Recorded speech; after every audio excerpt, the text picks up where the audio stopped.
probably dead. His body will come popping up in the last reel somewhere. Eyes gouged out, fingers cut off, teeth knocked out. See, the police are always off track with this shit. If they watch prom night, they'd save time. There's a formula to it. A very simple formula. Everybody's a suspect. Here's Johnny. Groovy.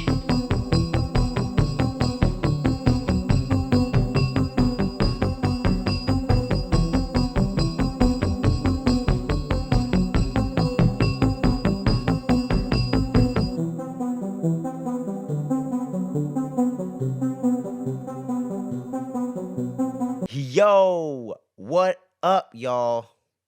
It's your boy. It's Kenny, man. Spooky season continues.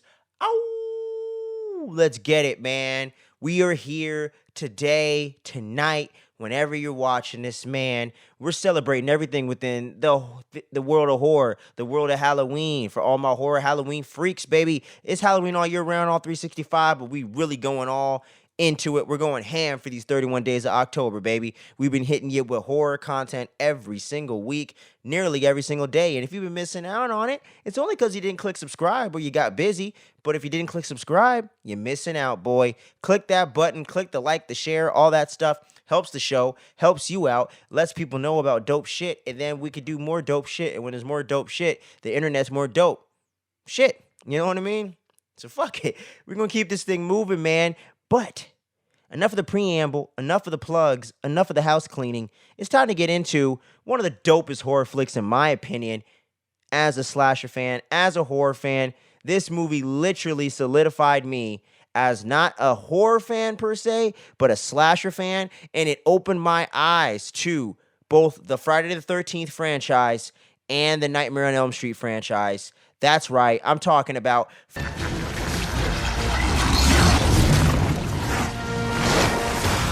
Freddy versus Jason, baby. 2003, we are just under the 20th anniversary. Next August, baby, we're going to be hitting that 20th anniversary, and I can't fucking believe it. I remember seeing the poster at Hollywood Video, where I grew up in my hometown. I used to see it every freaking week, man. It felt like we would go grocery shopping almost every week, week and a half or whatever, right? And we're going to get groceries, and I'm going with them. We're going to the Albertsons or whatever the fuck, Ralph's, whatever. And we're going to the store. We're pulling in, right? And where I lived at, we always had to drive down the street, right, and make a right into the driveway to pull into the overall shopping center. But you had Hollywood Video and Lone Place and a hair salon type store. All right there, right? But on this far left corner, when you're coming in the driveway, when you make that left, that right turn, all you see is going to be 3 big movie posters in the window of Hollywood Video, right? This is circa 2003, or circa 2004, right? So I'm about 9 going on 10 years old. And I remember seeing the poster for Freddy versus Jason, the classic poster with them going face to face, right? And I was like, man, what the hell is that? That looks fucking scary. That looks terrifying. What the fuck is that all about, right? And I was like, I got to know what that is. And then my dad even mentioned to me, like, oh, yeah, they're these bad guys and, scary movies. They've been around for years, before you were even born. But you might want to wait until you're a little older to watch that one. And it even scared me, the poster, like, woo, it's kind of intense. And I remember I was scared to go in the horror section at this time, right? Like when I was like even younger, when I was like 6, 7 years old, when I was like 5 or 6, I was scared to go in the horror section because of all the scary VHS and DVD covers, right? I only had watched a very few select amount of films. I had just saw Scream 1 between the ages of 6 and 8 years old, and that didn't really scare me too much. And I saw the Universal Monster movies and Scooby-Doo. That was literally it. So this was like in a whole nother territory of just straight true blue horror, man. And I remember that image stuck in my mind for the next 2-3 years. And then me and my family had a timeshare at this time in the mid-2000s. So this is about 06, 07. So I was about 12. Yeah, I was anywhere between, I was around 11, 12 years old. And we went on this vacation for Thanksgiving break. And my birthday was actually coming up because my birthday is close to Thanksgiving. Hint, hint. And for those of you that know, if you know, you know. but your boy's a Sagittarius, so that's a clue. But my birthday was coming up, which would have been either my 12th or my 13th birthday, depending on if it was 06, 07. That should date me right there. And I was, we were going to go to a nearby Target and go check out to see what movies they had to get for cheap on the low, because DVDs weren't as expensive as they were back in the very early 2000s, you know what I'm saying? So they had been out for a few years, so they kind of started to get a little more reasonable. And my dad said, all right, you guys can pick a movie each. I'm going to pick a movie, your mom's going to pick a movie, and you're going to pick a movie, Kenny. And I was like, all right, cool. And then we were looking around in the movie section, and I was very curious because at this point I had seen all 3 Scream films back then. I had seen the Texas Chainsaw Massacre remake, Jeepers Creepers, like I mentioned before, the Universal Monster films, I Know What You Did Last Summer. Yeah, that's all that's coming to mind right now. So could be wrong, but that's all that's coming to my brain. The Strangers hadn't came out yet, and Michael Myers wasn't back in theaters yet with the Rob Zombie remake. I saw that in like 08, 09. Yeah, 08, right before the sequel. So yeah, so I hadn't seen any of that stuff yet. No Jason remake yet either. No Nightmare remake either. They hadn't done anything since 03, a few years earlier, for Freddy vs. Jason. No sequel, surprisingly. A lot of fans were anticipating that at the time. That were anticipating the release on the internet leading up to it. Those early fandom days. I wasn't one of those few because, little on the younger side of the time. I didn't start using the internet on my own until I was around 10, 11, 04, 05. Didn't really know about movie websites and shit like that. I found that out with Cloverfield and other stuff later. So, yeah. So, we're at the store, and I'm like, all right, what movie am I going to pick? And I was like, all right, I'm going to pick that one. Freddy vs. Jason. That scary poster that never left my mind. I want to see what this is about. And then my dad was like, all right. I'm warning you, man. You might want to watch this in the daytime at least. It might scare you. And I was like, all right, man. I think I'm ready. All right? I done saw Leatherface tear up some people and put people's faces on his face. I think I'm ready for it. And I like this stuff, oddly enough, right? So my dad's like, all right, kid. All right. So we get back to the cabin at the timeshare.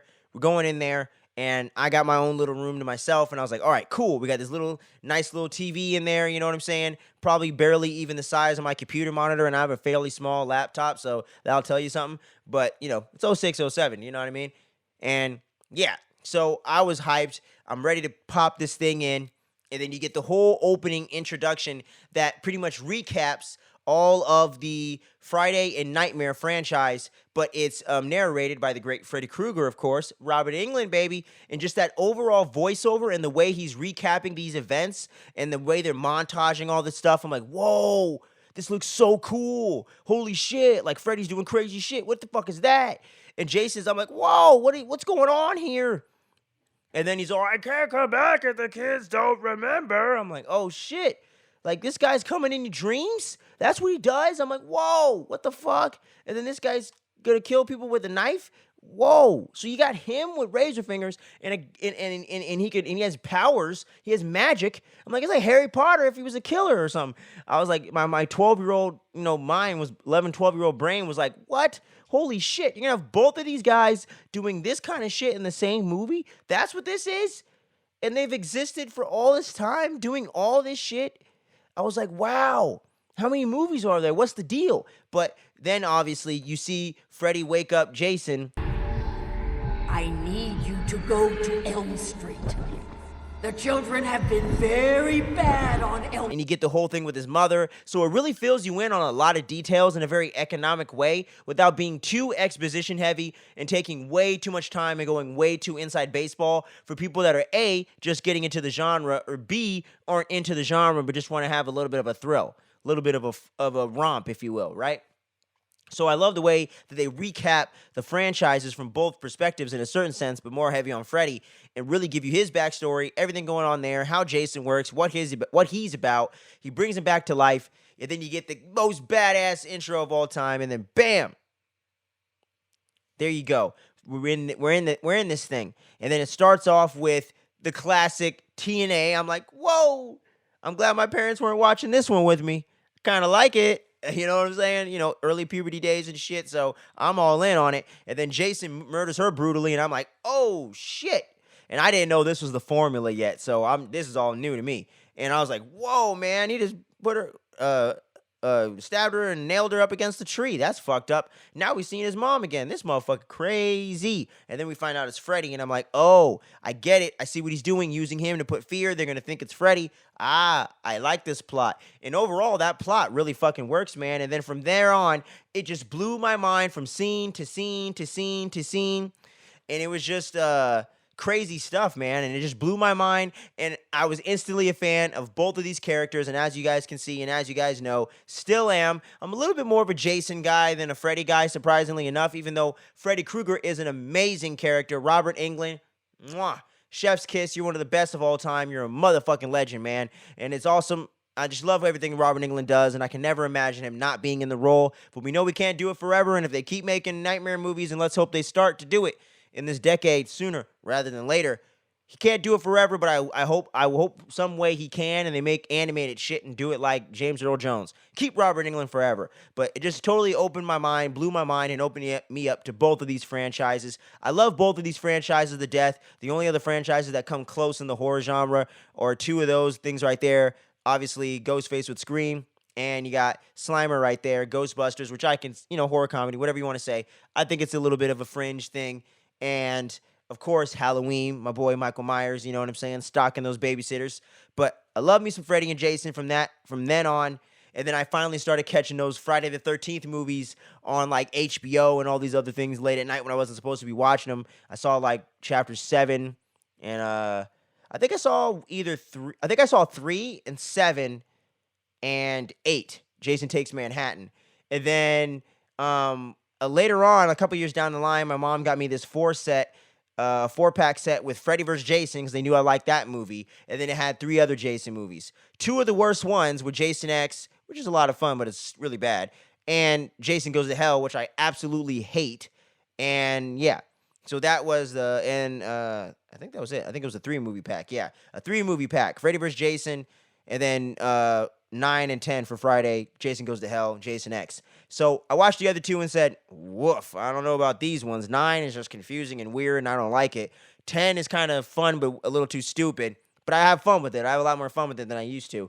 And then Freddy vs. Jason was that nice happy medium between fun and a little silly, but still had horror, still had some thrills, still had some tension there, and really brought you those kills and put those characters in the right light. But everything else was history from there. I love these franchises. Made me a slasher fan, bona fide. Scream kicked open the door. Or actually, Scream opened the door. Jason and Freddy just blew open the fucking door sill and just blew a hole in the wall and just busted into the fucking thing. And we're like, we're here, bitch. You like slashers now. And that was my brain talking to me there. And the rest is history. I absolutely love this movie. It has its downsides. It has its flaws. It has its issues. Freddy vs. Jason's nowhere near perfect. It is nowhere near this, like, excellent, cinema film. It's a fun-ass slasher movie. It was the perfect way to bring these franchises together, and it was just a blast, and it really is, for people, especially in my age group, it's just a time capsule of just becoming a horror fan, or already being a horror fan and getting 2 of the best icons, 2 of the coolest icons in the genre coming back and coming together and actually being a pretty damn good movie. And Ronnie Yu, the director from Hong Kong fame, really did a great job with it. He had also dabbled in the genre before with Bride of Chucky and all that stuff. So that's why New Line, who was making the movie, really wanted him, man. And getting into some of those behind-the-scenes stuff, taking that deep dive. First and foremost, very unfortunate that they had to recast, or not had to, but it's very unfortunate that they recast the role of Jason from Kane Hodder, who did it from Chapter 7, I don't know why I just said that, Part 7 to Jason X. They replaced him for some reason, and there's a lot of conflicting stories with that. Ronnie Yu blames the studio. Other people have blamed Ronnie Yu. Whatever the case is, they didn't want Kane Hodder for whatever reason, even though the fans love him, and he was literally one of the best Jasons still to this day, and was kind of the best Jason, I probably would say, at the time. I think him and Ted White are always fighting for that number 1 spot. And just a quick detour here on Freddy vs. Jason. Much love to the Ted White family. And rest in paradise to him. He did recently pass a few days ago as of the recording of this video. And I just want to say and pay my respects to the man. I did meet him at Monsterpalooza a few years ago. And I got that right there. Bam. Right there.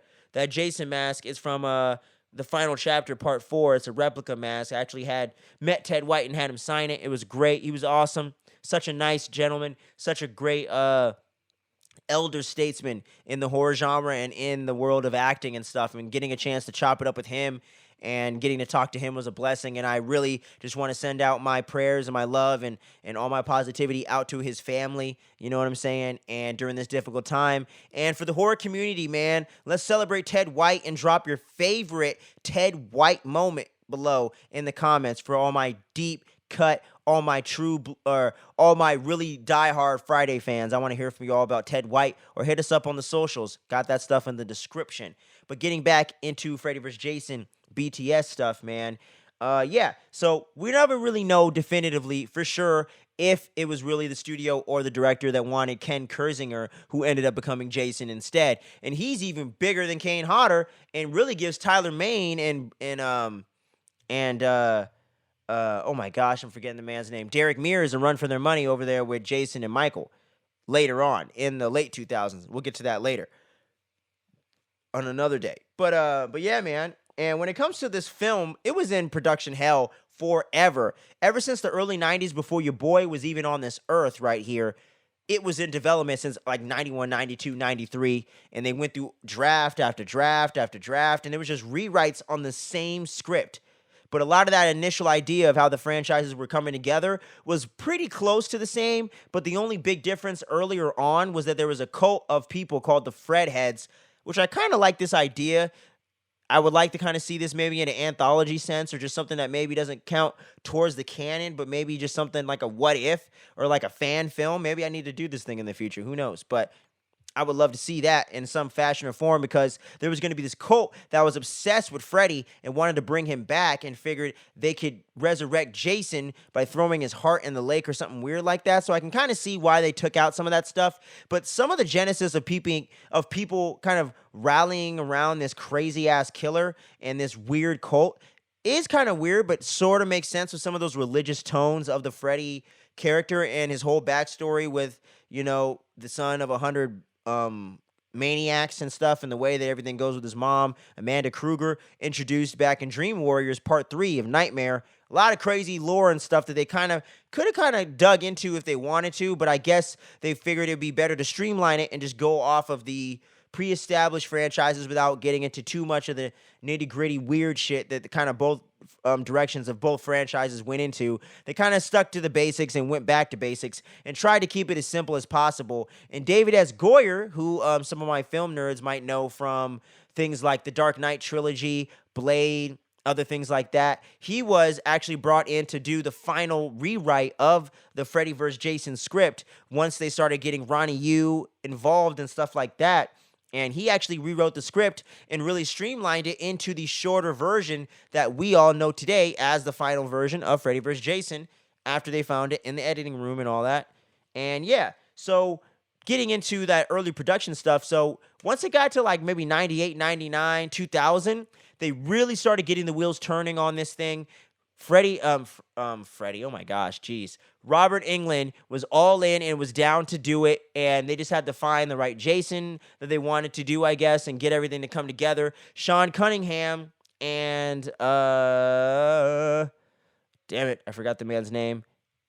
Robert Shea, I think, one of the producers of New Line, the guy that started it and was one of the main producers on Nightmare.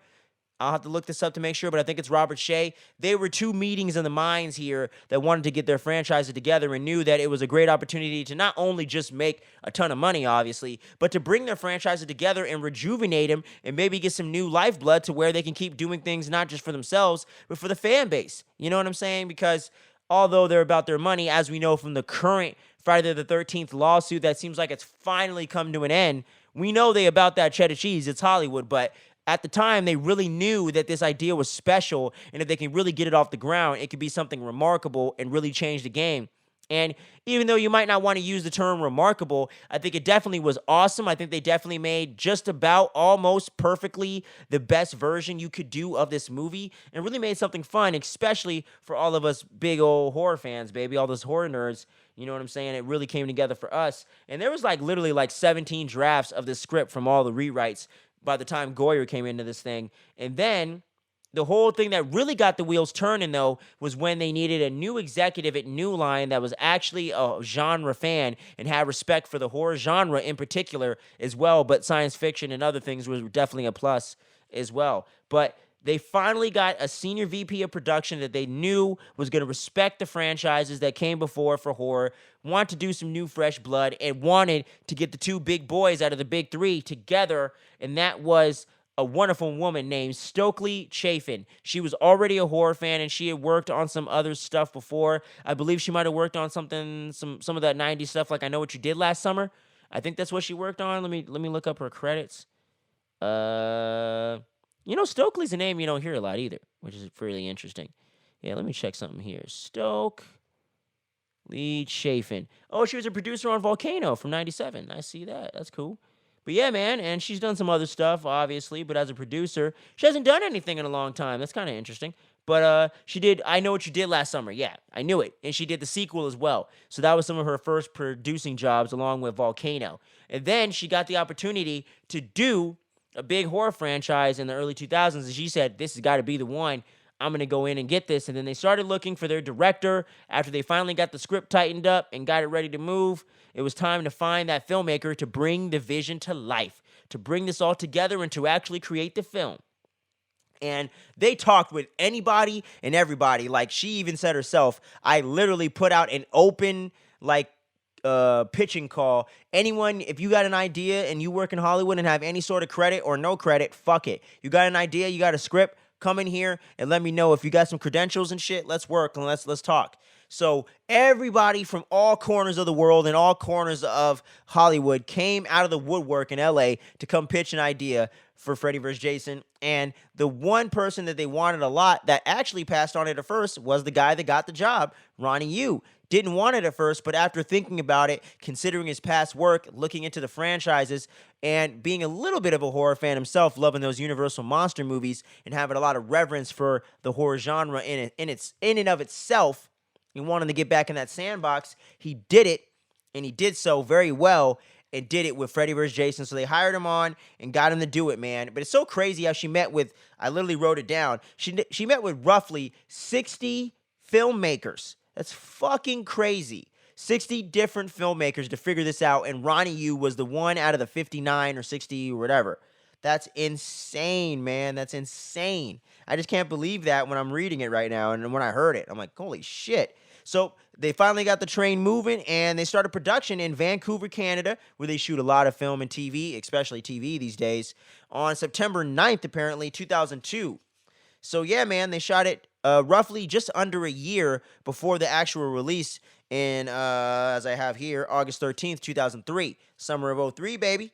I was going into third grade. Isn't that crazy? I was in the summer between second and third grade at that time. It's fucking nuts, right? It's fucking nuts. But yeah, man.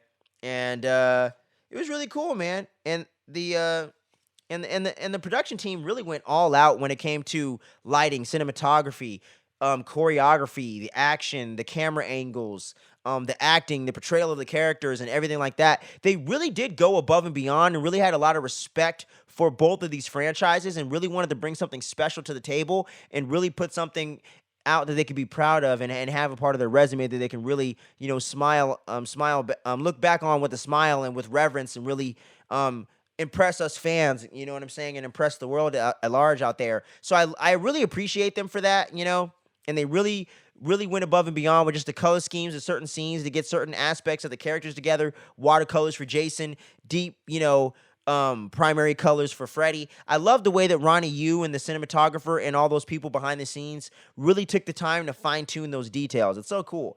And getting into the nitty-gritty fun of this thing, Jason's fucking motherfuckers up in here. You know what I mean? We got to get into the horror killer goodness, man. When he stabs that dude a bunch of times in the bed, man, I'm like, yo, holy shit balls.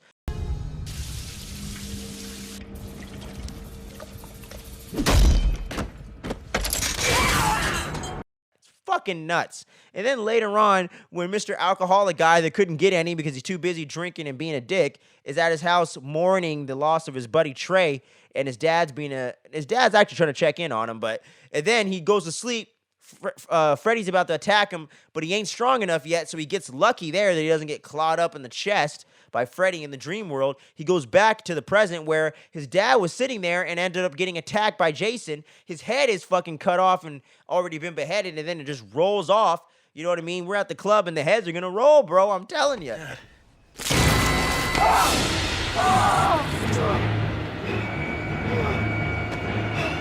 Crystal castles and shit. He's like, whoa, and the blood starts spilling out like it's Kill Bill Volume 1. I'm like, yo, holy shit. And then Jason's right there, and then he slices up the dude, which we kind of get a cutaway kill, but it's still really awesome. And it's just some crazy-ass kills up in here, like when Jason twists the dude's neck in the cornfield and then just... You weren't involved. Son of a bitch. Pushes him over and shit. Or when they light the motherfucker on fire and he's walking around on fire, flaming and all, macheting and all, slicing up motherfuckers at this little rave they're doing in the middle of nowhere. I like to kick it at this town. But, man, he's chopping up everybody, dude. He's racking up the kill count for show. And it's insane, dude. I gotta say, there's some crazy-ass Jason kills up in here. And like I mentioned, the one with the topless girl in the beginning in the dream world. Insane stuff, man. Jason gets so many cool moments in this movie, man. And Freddy gets, I would say, not the best kill scenes because there's not really quite enough there, and that's a little bit of a negative for me on this movie, which is why I said it's damn near flawless and it's damn near the perfect version of this movie because Freddy doesn't get enough kills, even though I get he's building up. He doesn't get enough kills in this. He gets like 1 or 2. It's kind of lame in that regard, but anyways, Robert Englund, though, is chewing up the motherfucking scenery. He is nailing every scene, every take. He is just nailing it. He just knows that character inside and out. And I guess after playing him for just under 20 years at that point, I guess you would kind of get to know the character by that point. And he hadn't played the character since 94's New Nightmare, so my whole lifetime up until the release of Freddy vs. Jason, he hadn't played the character, but he just got back into it, and he got the razor glove on, and it fit just like it did the first day on that 1983 set with Wes Craven, man. It really fit on like a glove, and he just nailed it, you know, and just so many fun lines in this one, like... How sweet. Dark meat. It's just funny, but I don't give a shit about that. Y'all know I'm playing. But it's just funny, man, the way he be saying all this crazy shit. And he's all throwing Jason around like a fucking pinball machine and stuff, and he's all...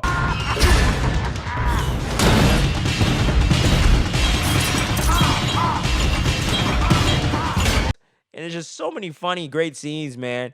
And you know he's got to drop the bitch up in there, you know what I'm saying? He's got to drop a bitch or two. It's Freddy, baby. But he has so many great scenes. Even the scene where, or the one kill scene that he does get where he's possessing the dude's, where he's possessing the character, what's his name? Mark Davis, played by Brendan Fletcher. He's having a dream or a nightmare of his brother that was killed by Freddy, and Freddy made it look like suicide by slitting his wrist. He had like a possessed version of his brother in the tub, full of blood, with his wrist all slit with blood spilling out, which is still pretty freaky when you think about it more psychologically. And then he ends up killing our boy Mark, unfortunately, because I was really, really digging what Brendan Fletcher was doing. I really liked his character, but unfortunately, they had to take him out kind of quick. And, yeah. But, yeah, I just wish that Freddy had a few more great kill scenes with his victims.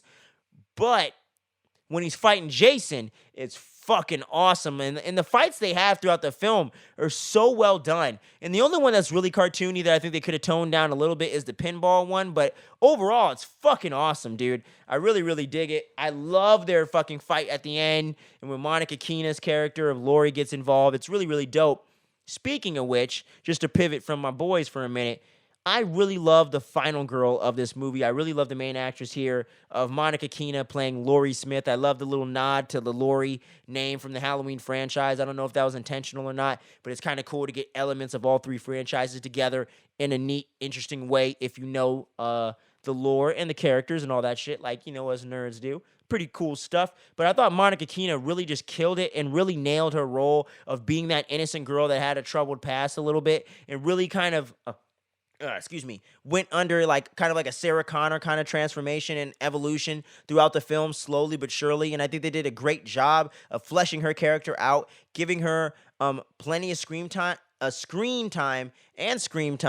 to be able to connect to the character. She really nailed all her scenes, and her acting is like above and beyond, and she's almost the best actor really in the whole movie in general. If it wasn't for like Mark Davis and of course Robert Englund, I would say she's the best actor in here. And I would say for the female performers and all the actresses, she is the best by far. Welcome to my world, bitch! And I'm not trying to throw shade on the other Scream Queen girl, you know what I mean? My girl Catherine Isabel, who played her friend Gib.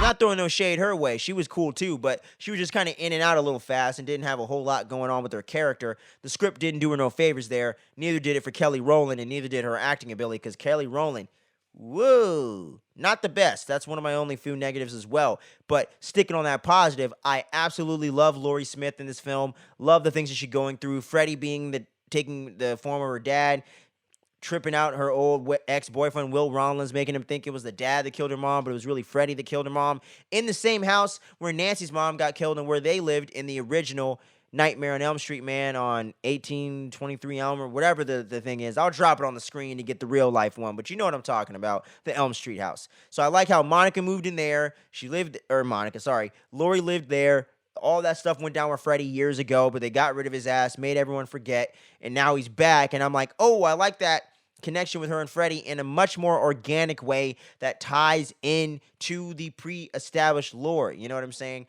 Unlike some other horror sequels as of the last couple years, they kind of remember, hey, we got to stick to this continuity, and they do so in a great way. And I really dug that.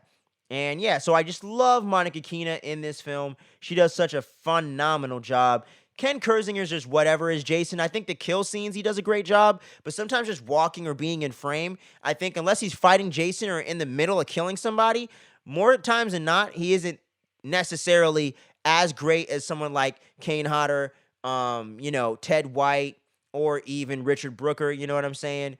Or even Vincent DeSanti over there on Don't Hike Alone in the fan film realm.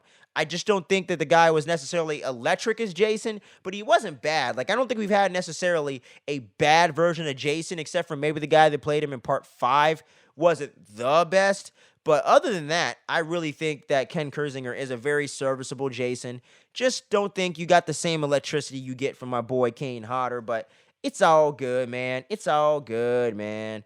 But yeah, a lot of great stuff, dude. But like, getting back into that final confrontation with Freddy and Jason, it is so fucking awesome, dude. All the fire and flames in the cabin, and I like how Jason is getting he's getting bitched out a little bit in the dream world, where Freddy's really fucking with his psyche and making him really regress back to being that kid in 53 or 56 or 59. I think it was 59, where he originally drowned at Camp Crystal Lake. I think it was 59. He takes him back to then and being that bullied kid. And I like how you get that flashback, and that was really, really awesome for me back in 06, 07 when I saw this as a kid, because it really filled in the backstory without dragging the movie down.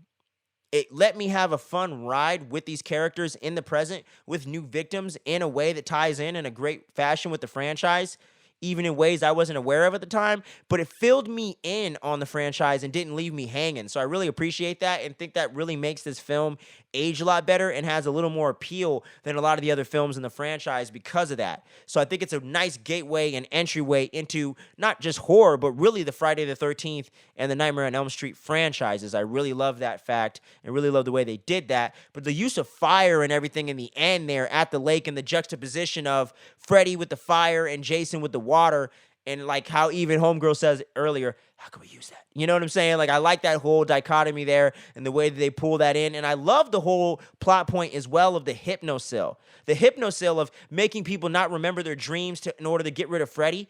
Brilliant plot device. I really hope someone brings that back around if they do a Nightmare movie in more present days in the future, if they do a reboot, requel, whatever you want to say. You know what I'm talking about. You know what I'm saying? If you've seen Scream 5, you know the requels. But yeah, so I'm really interested to see if they ever bring Hypnocell back, but that's really, really dope. Little shades to the lore that they added in with this film, and I really appreciated that as a horror fan. It was really fucking dope. I loved it. And but the overall ending fight is great just between them two, and I love how it's so evenly matched too. Like once you think Jason gets the upper hand, Freddy comes back in there, and then Jason plunges the freaking arm through his chest and all that and kind of definitively wins in a certain sense. But then you get my girl coming in, Lori. Welcome to my world, bitch. Like, it's freaking great, man. It's one of the dopest one-liners in both of these franchises, and the dopest one-liner and maybe the dopest line in the movie. It's fucking awesome. Love Monica Keena in this thing. That girl deserved an award for that. That fucking ending was awesome. And then the whole shot that we all know very well, the iconic shot of Jason coming up out of the water, seeming like he's the victor and the clear winner, and then he's carrying the severed head of Fred, you know what I'm saying? And then my boy Freddy winks at the camera, so we know, oh shit, Jason won the battle, but he didn't win the war, baby. It's 1-0. We got to get that rematch, man. We need that rubber match. Get on it, New Line. Get on it, y'all. Come on.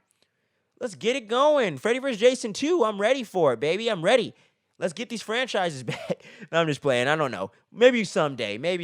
But, you know, it's great stuff, man. I absolutely love this fucking movie. It's great. I love it. Flaws and all. It's a fucking fun time. If you haven't seen it, I just spoiled a lot of stuff for you, but you need to check it out. It's a great fucking movie. And for all my fellow fans that already love it, drop your comments down below. Or for people that don't like this movie, I would love to get into a discussion with y'all and see what you're not seeing that I'm seeing. You know what I'm saying? Because everybody watches everything differently and processes what they see differently. So I would love to get into a discussion with all my Nightmare, all my Freddy fans, all my Jason fans. Let's get into a discussion and talk about all the goodness with Freddy vs. Jason. And, oh yeah, one thing I wanted to mention real quick, too. I love how they had a promotional event in Vegas where they had a weigh-in for Freddy and Jason, like they're actually going to have a real fight. Phenomenal fucking marketing, dude. I'm so sad I missed that and was too young to go be there in Vegas to see that. That is hilarious. Freaking Robert Englund was roasting Jason's ass, too, bro. He was taking full advantage of having that dialogue, let me tell you that. It was so much fun, but this movie's awesome. I want to hear from y'all, man. Let me know what you think about it. Spooky Season 2022 has been a fucking blast. I love connecting with all you horror fans, all you new fans and new supporters of the channel, whether you're a horror fan or not. Thank you so much for joining us. And make sure you click those subscribes, the shares, the buttons, and all that. It really does help the channel out immensely. But I want to say to each and every one of you 150-some subscribers, you're the best. I love each and every one of you. I wish you the best. And thank you for supporting us. And make sure y'all stay safe out there because we're going to be seeing you again real soon, guys. We got a lot of great content coming this following week, okay? We're rounding out spooky season, you know what I'm saying? I got some more horror Halloween goodness for you, but we're going to be wrapping up that House of the Dragon and Andor stuff is going to be going as well, so don't forget about that. But until we see you next time, y'all, stay tuned, don't sleep, and welcome to my nightmare. Peace.